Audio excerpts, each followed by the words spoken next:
something remarkable happened whenever Alex Hales walked to the crease, and for years no one fully grasped the significance of his approach. Boundaries came quickly, but it was not just about power. It was about timing, placement, and intent. Hales transformed the early overs of limited overs cricket, turning what was once a cautious period into a period of dominance. What you are about to hear is not just a story of big hits and high scores.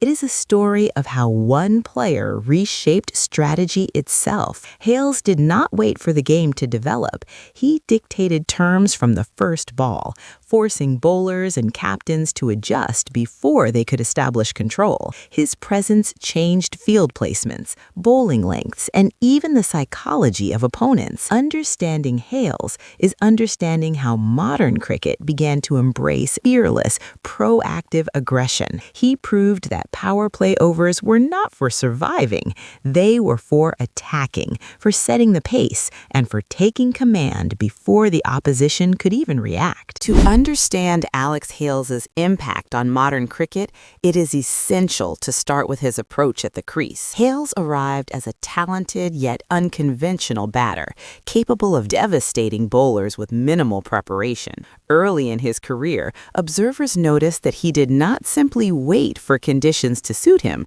Instead, he shaped them. Hales's style was aggressive, fearless, and calculated, a rare combination that allowed him to redefine the first 10 overs of a limited overs match. Hales's talent was evident, but his influence extended beyond individual performance.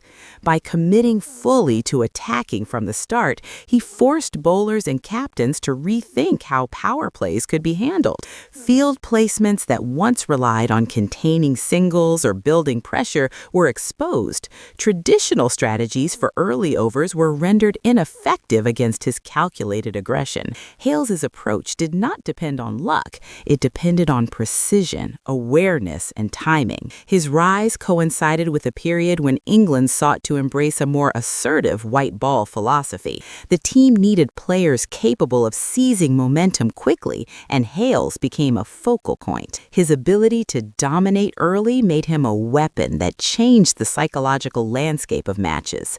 Teammates were liberated to play their natural games, while opponents faced immediate challenges. What made Hales's influence lasting was the blend of instinct and intelligence. Each boundary, each maneuver was informed by awareness of fielding positions, bowler tendencies, and match context. This balance allowed him to succeed where others faltered. By combining fearless intent with strategic understanding, Hales turned the early overs into a platform for domination. His impact extended beyond statistics. He showed England and the cricketing world that the power play could be a tool for control rather than caution. Alex Hales' approach to the power play quickly caught attention for its unusual nature. Unlike most openers who focus on survival, strike rotation, or cautious accumulation, Hales treated the first overs as a stage for immediate impact. From the moment he faced the first ball, he attacked, not recklessly, but with precision and timing that unsettled even the most experienced bowlers. What seemed instinctive was actually the product of acute awareness, preparation, and calculated risk-taking. Hales' unusual behavior was consistent. No matter the match situation, opposition, or conditions, he maintained the same aggressive approach. While others might have tempered intent in high-pressure scenarios, Hales accelerated. Bowlers found themselves pushed onto the back foot before they could settle into rhythm. Captains who relied on standard field placement struggled to contain him, often adjusting mid-over in an attempt to respond. Inside the England dressing room, his approach had a transformative effect. Teammates saw that early intent could dictate momentum, and they began to adjust their own mindsets accordingly. Even when Hales was dismissed cheaply, The pressure he applied in the initial overs created advantages for the middle order. What made his behavior unusual and ultimately effective was the combination of aggression and calculation. Hales was not acting on whim, he was controlling the narrative of the innings.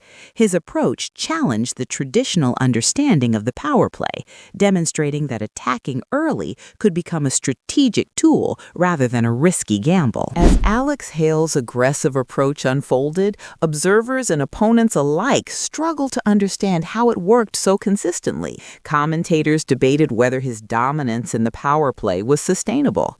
Analysts scrutinized his technique, searching for flaws that could explain why he often succeeded against disciplined bowling attacks. Coaches and captains questioned whether such aggression carried hidden risks, fearing that a single misjudgment could collapse an innings. Opposition teams tried everything to counter him. Bowlers varied pace, line, and length. Captains adjusted field placements mid-over, moving defensive boundaries in and out to force errors. Yet each strategy seemed only partially effective. Hales anticipated patterns, exploited gaps, and maintained intent. What seemed chaotic was in fact structured, informed by preparation and acute awareness of conditions and bowler tendencies. Within England's camp, this unusual pattern generated both excitement and tension. Teammates observed how his early intent created psychological advantages, easing pressure for those who followed. England realized that Hales' so-called reckless behavior was actually a calculated method that disrupted opposition strategies long before they could take effect. Attempts to understand or correct Hales revealed more about outdated thinking than about his game. His method exposed the limitations of conventional wisdom and demonstrated that structured aggression, when applied consistently and intelligently, could shift the balance of limited overs matches. Hales had not broken rules, he had rewritten the approach to the power play. Despite all observations and analyses, one element of Alex Hales' approach remained constant: his unwavering commitment to attacking from the first ball. He refused to compromise his style for conditions, opposition, or match situation. This fixation became the suspenseful problem point of his career. The risk was always present. One miscalculated shot could derail momentum, but Hales' repeated success showed that his philosophy was not reckless, but disciplined. What made this fixation suspenseful was the tension it created for everyone around him. Bowlers, captains, and analysts understood the stakes. A failure in the first few overs could swing momentum the other way, yet Hales' clarity and focus made such risks manageable. He refined his movements, shot selection, and awareness without ever diluting the core principle: control early, dominate immediately. Opposition teams attempted to break him using short balls, wide lines, and aggressive field placements, but Hales adapted with precision. His aggression became structured and strategic, forcing errors before pressure could mount. Every delivery he faced was an opportunity to assert dominance rather than survive. This suspenseful fixation underscored a larger truth: England's evolution in the power play depended not only on talent, but on the courage to commit fully to intent.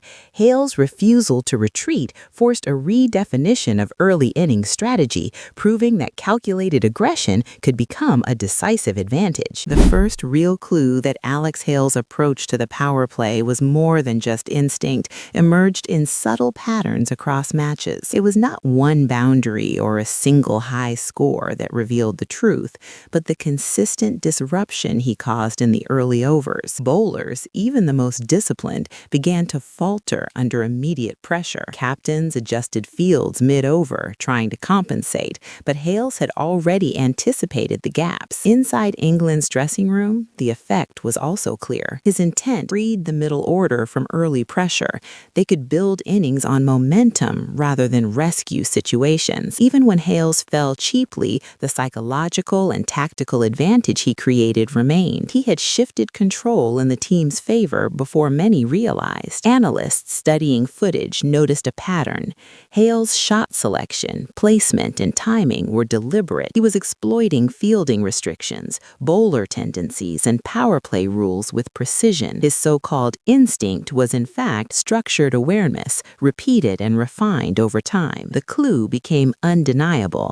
Attacking first was not reckless. It was a repeatable, strategic approach that created pressure early, dictated tempo, and reshaped matches. Hales had discovered a method that would redefine England's limited over strategy, proving that proactive intent could be as valuable as runs themselves. The big reveal came when it became impossible to ignore the true impact of Alex Hales' approach. He was not simply a hard-hitting opener. He was the catalyst that redefined the power play itself. England's early overs no longer represented caution or survival.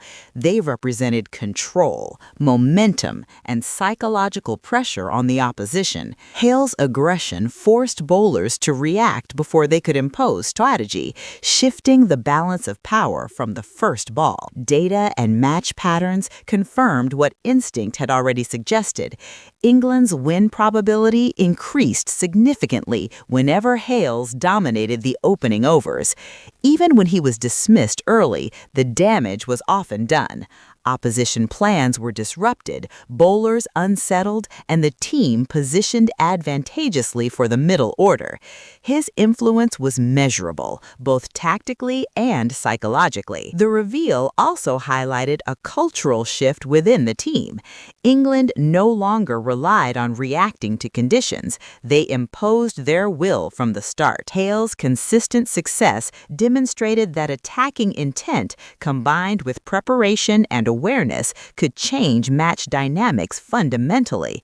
He turned what was once the most cautious period of the game into a weapon. Ultimately, the big reveal was clear.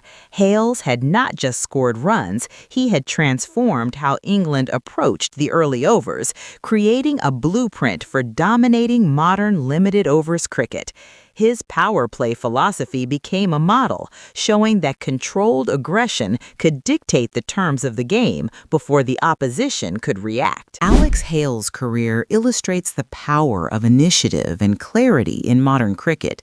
By attacking from the very first ball, he transformed the power play from a cautious phase into a decisive weapon, forcing opposition teams to react rather than dictate. His approach demonstrated that calculated aggression, grounded in awareness and preparation, can consistently shape outcomes. Hales also highlights the importance of trust and freedom. England's management allowed him to play naturally, even when traditional thinking suggested restraint. This trust empowered both Hales and his teammates, creating a culture where early intent could be executed without fear. Mistakes became part of strategy, and momentum was seized rather than surrendered. Beyond cricket, Hales' story offers a universal lesson. Success often comes to those who act decisively, even when others hesitate. Clear intent, courage, and disciplined execution can redefine expectations and create lasting impact. By redefining the power play, Alex Hales showed that taking control early is not risk, it is strategy.